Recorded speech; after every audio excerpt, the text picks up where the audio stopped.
So here we are on the mighty River Severn, and it's the evening of June the 16th, open day of the river season in the UK, and conditions are looking pretty good. It's a bit overcast, a little bit of colour on the water, and the levels have just dropped back a little bit after a bit of water came through in the last week. So it's sort of looking ideal for a bite. I've got a few hours to spare, so I thought, why not get out and put the new Specialist gear through its paces. So I'm fishing the 15-foot float rod here, and I've got that paired up with a trusty old centre pin. I do like fishing with a centre pin. It feels very much sort of kind of back to basics. So I'm just fishing this run with an Avon float, 5 grams, and I've got that weighted with a 4-gram Olivet.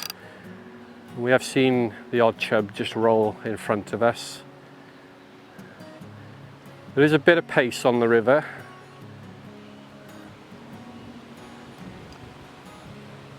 So the trick is to just slow that trot down a little bit just by putting my thumb on the spool.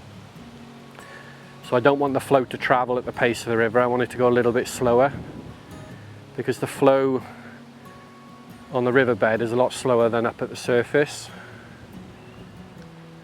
and you want that bait to appear as natural as possible as it's working its way down through the swim.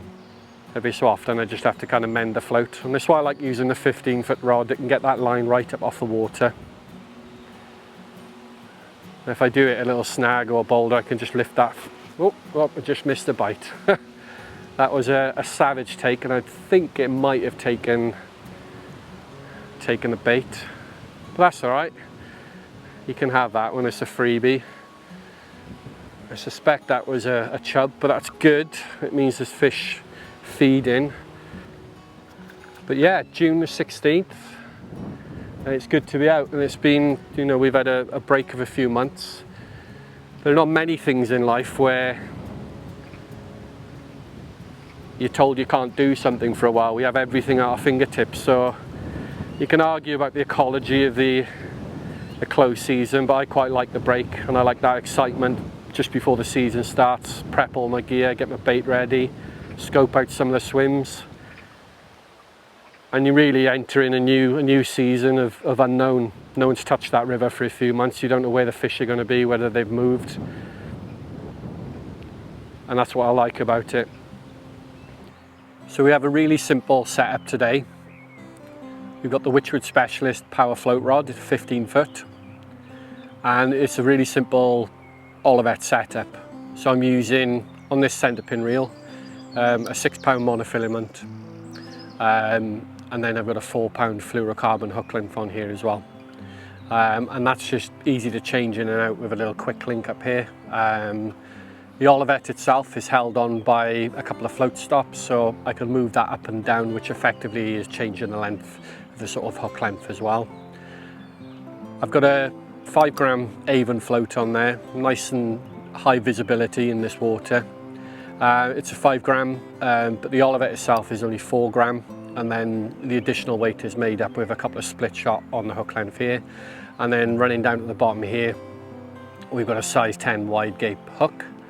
I've played around with a few methods today, so I had a hair-rigged meat screw on there, but I found the fish were just biting at the hair rig or biting the bait, so I've cut that off, and I've just put the meat straight onto the wide gape hook and buried that hook, and that seemed to make a difference to our hookups as well. See the swift smash in the water down there? Must be a bit of a hatch on. I'm just going to put a bit of bread flake on, a little change of bait, and with that we've got a bit of rain. It's been quite warm and muggy the last few hours, and it's nice. It's starting to break a little bit, which is nice. Just trotting down through the swim. There are some fish feeding down there, but I think they're small chub. So we've just made a little, could be chub, could be roach, could be dace, but we've just changed to some bread flake just to see if we get a more positive bite.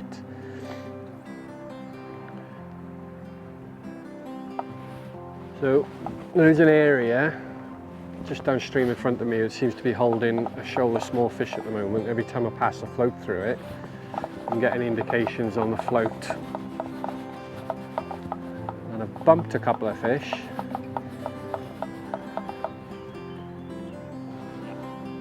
So just watch the big old fish jump down in the rapids below us, but a little bit of change to bread, and I've just shortened the rig a little bit just so that bread kind of goes above where the fish are sitting, and we've had a bit more of a positive bite.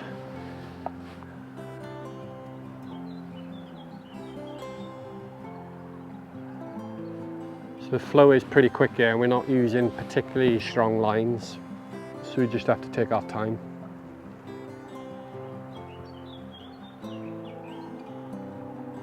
You know that line singing.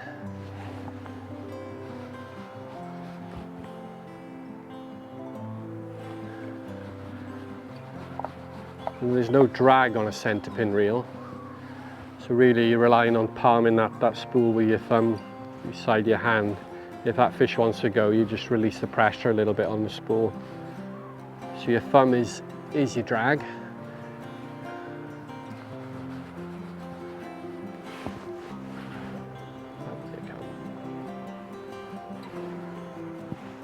So we're a smaller fish than the last one, I think.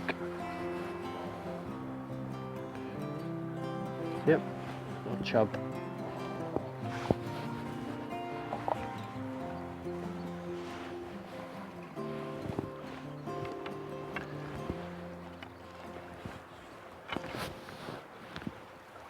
It does pay to have a longer net when you're fishing a 15-foot rod. Just makes landing the fish that little bit easier. Oh, get him over the net. There you go. He's in the net. So, there you go. We've got a lovely River Severn chub. Whoop. This one's actually covered in lice, so they are sitting on the bottom. A lot of freshwater lice on the head there. So he spent a bit of time on the bottom. What we're going to do now, we're just going to pop him back.